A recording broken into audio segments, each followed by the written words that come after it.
ইসলাম এবং ইসলামের ওপরে চর্চিত যে কোনো বিষয় নিয়ে আমাদের মনে হয় বেশ কয়েকদিন হয়ে গেল হ্যাঁ, যে তার উপরে কোনো ভিডিও ভিডিও আমরা আসেনি। নিয়ে আসতে পারিনি।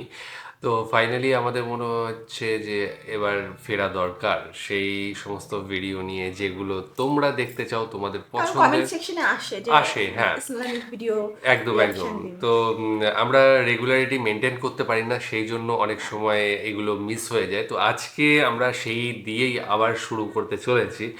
আশা করি ভালো লাগবে। আর তোমাদের কাছে একটা রিকোয়েস্ট, প্লিজ কিছু কমেন্ট, কিছু লাইক লাইক, করে দিও। হ্যাঁ, শেয়ার, কারণ হচ্ছে সাবস্ক্রাইব। যে রিচটা ভীষণভাবে কমে গিয়েছে, আমাদের দোষেই যদিও। তো প্লিজ একটু হেল্প করো। তো চলো চলো।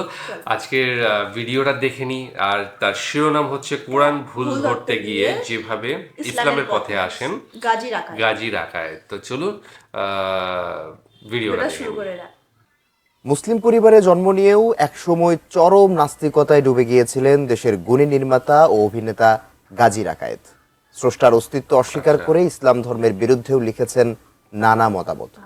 তবে হঠাৎই তার জীবনে আসে এক বিস্ময়কর পরিবর্তন। পবিত্র কোরআনের ভুল খুঁজতে গিয়ে উল্টো স্রষ্টার প্রেমে ধীরে ধীরে ফিরে আসেন ইসলামের পথে। তার এই বিশ্বাসে ফেরার গল্পই তুলে ধরেছেন আরিফ হাসান। বল পাকিস্তান জিন্দাবাদ। সাইরা দিমু তাইলে জয় বাংলা। কি বললি? এতদিনের অভ্যেস এই একটু। I will bring a nice doll for my dear mom.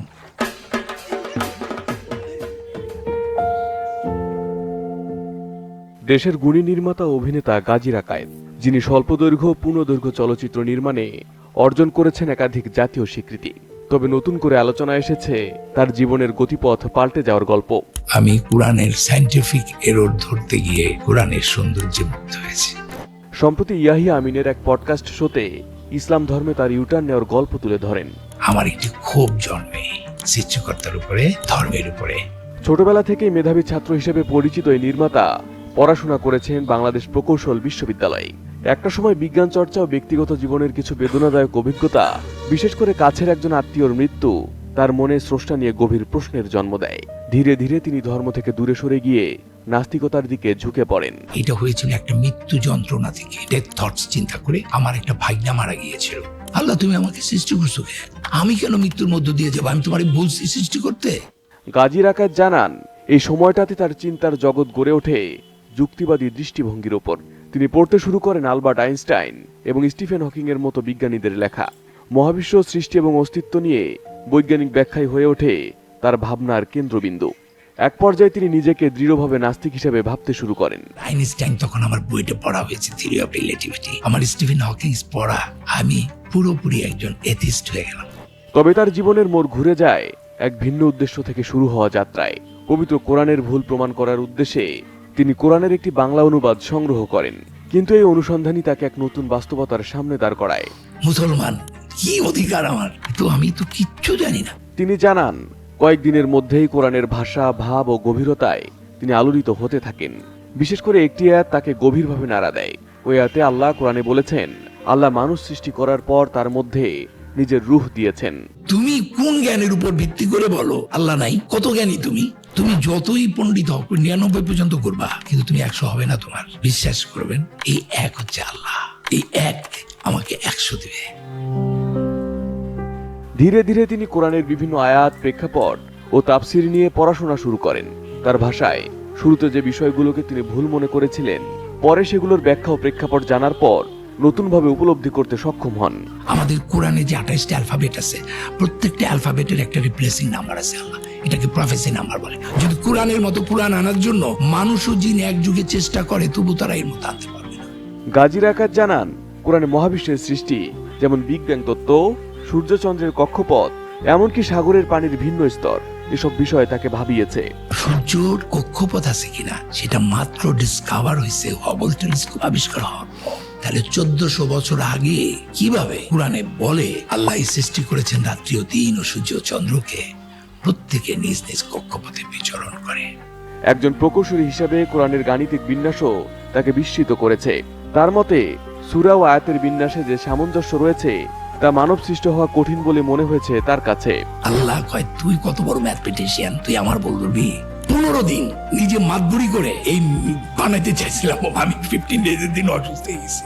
এইটা মানুষের পক্ষে করা সম্ভব না। এই অনুসন্ধানী যাত্রায় এক পর্যায়ে তিনি উপলব্ধি করেন কোনো বিষয় সম্পর্কে চূড়ান্ত মন্তব্য করার আগে সেটিকে গভীরভাবে জানা জরুরি। না জেনে মন্তব্য করলে ভুল বোঝাবুঝি তৈরি হতে পারে, এমন সতর্কতাও দেন তিনি। মানুষের জন্য ইসলাম এসেছে, শুধু মুসলমানদের জন্য নয়। বর্তমানে গাজী রাকায়েত নিয়মিত ধর্মচর্চা করছেন এবং ভবিষ্যতে কোরআনের বৈজ্ঞানিক ও গাণিতিক দিক নিয়ে আন্তর্জাতিক পর্যায়ে গবেষণা করার স্বপ্ন দেখছেন। তার এই বিশ্বাসে ফেরার গল্প অনেকের কাছে হয়ে উঠেছে অনুপ্রেরণার এক অনন্য উদাহরণ। যেদিন থেকে এই এককে আমি স্বীকার করেছি, সেদিন থেকে আল্লাহ সুবহানাহু ওয়া তাআলা আমাকে সব দিয়ে দিয়েছেন, সব। এত সম্মান আর কত। Arif Hasan, ATN news. আজকে আমরা গাজী রাকায়েতের যে ঘটনাটা শুনলাম, এর আগেও কিন্তু অনেক ভিডিও দেখেছি যেখানে ইসলামের ভুল ধরতে গিয়ে, মানে বাংলাদেশের নয়, বিদেশের প্রচুর মানুষ কিন্তু ইসলাম গ্রহণ করেছে অথবা ইসলামে ফিরে এসেছে। আমরা এর আগে একজনকে দেখেছিলাম, যিনি, আমার নামটা মনে পড়ছে না, সায়েন্টিস্ট ছিলেন, যিনি মমিকে পরীক্ষা করতে গিয়ে সেখান থেকে তিনি ইসলামে আসেন এবং ইসলাম ধর্ম গ্রহণ করেন। তো এই ধরনের প্রচুর মানুষ রয়েছে যারা ইসলামকে ভুল ব্যাখ্যা করতে গিয়ে বা ভুল প্রমাণিত করতে গিয়ে ইসলামটাকেই ভালোবেসে ফেলেছেন এবং আল্লাহর বাণী বলে তারা স্বীকৃতি দিয়েছেন, নিজেদের জীবনে সেটাকে নিয়ে এসেছেন এবং তারপরে সেই পথ তারা অনুসন্ধান করে সেই পথেই এগিয়ে চলেছেন। তো আজকে আমরা যে বক্তব্যটা শুনলাম, এটা অনেক বড় একটা পডকাস্ট ছিল আমি যেটুকু শুনেছি, এবং সেখানে থেকে এই সামান্য 5-6 মিনিটের একটা ক্লিপ উঠিয়ে নেওয়া হয়েছে। তো এখানেই তিনি যেটুকু বলেছেন তাতে তিনিও ভীষণ একজন নাস্তিক ছিলেন এবং তার এই নাস্তিকতার পিছনে তার বিভিন্ন কারণ রয়েছে। ছোটবেলা থেকে তিনি প্রচণ্ড মেধাবী ছিলেন এবং সাথে সাথে একসময় তিনি স্টিফেন হকিন্স অথবা আইনস্টাইনের বইগুলো পড়েছেন এবং নাস্তিক হয়ে গিয়েছেন, কারণ সায়েন্সই সমস্ত কিছুর পিছনে রয়েছে সেটা তিনি ভাবতেন। যদিও সায়েন্স কিন্তু এক জায়গায় স্থির নয়, সায়েন্সও পাল্টাতে থাকে। ঠিক আছে, আজকে একটা থিওরি আসলো, সেটা হয়তো পরবর্তী সময়ে সেই থিওরিটা আবার নতুনভাবে আসলো যে এটা নয়, এটা সঙ্গে আর একটু জুড়তে হবে। তো এইভাবেই কিন্তু সায়েন্স এগিয়ে চলছে। তো সেই জায়গা থেকে ঘুরে দাঁড়িয়ে উনি যখন কোভিড আসলো, বলা হচ্ছে কোভিডে কিন্তু প্রচুর মানুষের জীবন বদলে দিয়েছে। সেটা এইভাবে, মানে তার আত্ম উপলব্ধি হোক বা অর্থনৈতিক হোক, সামাজিক হোক, প্রচুর মানুষের কিন্তু যে কোনো দিক থেকে একটা পরিবর্তন ঘটিয়ে দিয়েছে। হ্যাঁ, তো প্রভাব ফেলেছে। তো ওনার ক্ষেত্রে যেটা হয়েছে, তার আধ্যাত্মিক চেতনার উন্মেষ ঘটেছে এবং তিনি কোরআনটাকে পড়তে গিয়ে উনি আরো ভালোবেসে ফেলেছেন। মানে বলতে চাইছেন যে উনি সায়েন্স পড়ছিলেন এবং সেখান থেকে গিয়ে নাস্তিক হয়ে গেছিলেন, কিন্তু আবার উনি যখন কোরআনের ইরার, মানে কি খামিয়া আছে, ভুল আছে, সেইটা বার করতে গিয়ে যখন উনি কোরআন পড়তে শুরু করলেন, তখন কিন্তু অ্যাকচুয়ালি বুঝে গেলেন না, সায়েন্স কিন্তু সম্পূর্ণই মানে নিজে একদম স্বয়ং নির্ভরশীল না। উনি ওখানে হয়তো 99 হতে পারে, কিন্তু ওই যেটা 100 করছে সেটা হচ্ছে সেই আল্লাহ। মানে অসাধারণ কথা বলছেন। কিন্তু আমার এটা শুনে ওই পডকাস্টটা দেখার ইচ্ছা হচ্ছে একদম। তো সেটা আমরা দেখবো এবং আস্তে আস্তে এই ধরনের ছোট ছোট ক্লিপস তো তোমরা যদি বলো তাহলে আমরা সেগুলো নিয়ে আসবো, শেয়ার করব একদম। আর স্রষ্টা আছেন কি নেই এটা নিয়ে কিন্তু প্রচুর বিতর্ক রয়েছে, তারপরেও একটা অদৃশ্য কেউ আছেন, ঠিক আছে, যার জন্যই কিন্তু এত কিছু ঘটে যাচ্ছে, এত কিছু হচ্ছে। তো যার ফলেই এই মানব জীবন এবং সাথে সাথে পৃথিবীর যে সমস্ত জীব বৈচিত্র্য রয়েছে সেগুলো এত সুন্দরভাবে গড়ে উঠেছে, এত সুন্দরভাবে প্রস্ফুটিত হচ্ছে, গ্রহ নক্ষত্র সমস্ত কিছুই তার জন্য। তো সেটাই নিয়েই আজকের ভিডিওটা ছিল। ভীষণ ভালো লেগেছে এবং আশা করছি এই ধরনের ভিডিও আরও আসবে এবং সেগুলো নিয়ে আমরা ভিডিও বানাবো। আজকের ভিডিও কেমন লেগেছে জানিও, আর সাথে সাথে একটা লাইক আর কিছু কমেন্টস তোমরা করে যেও। তো চলো আজকের মতো এখানে শেষ করছি, আগামী দিন আবার আসছি অন্য কিছু নিয়ে, ততক্ষণের জন্য স্টে টিউনড।